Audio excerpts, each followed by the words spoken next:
สาเวลาแย้ม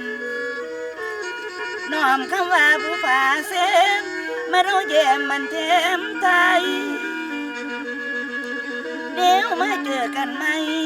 ขออภัยพวกพี่น้องผู้มาจองทัศนา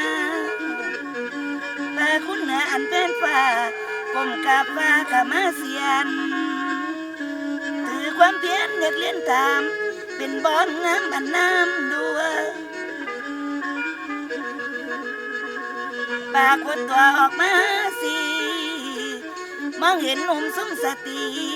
ในคืนนี้เป็นสีซื่นทั้งบ้านเฮาบ้านอื่นแฟนคอยยืนนั่งล้อมซ้อมฟังเรื่องเป็นเรื่องเล่าพวกลูกหลานขอเปิดมานฝากเสียงปานประทานโบสถ์ตั้งให้เป็นจุลดเติมเป็นเธอ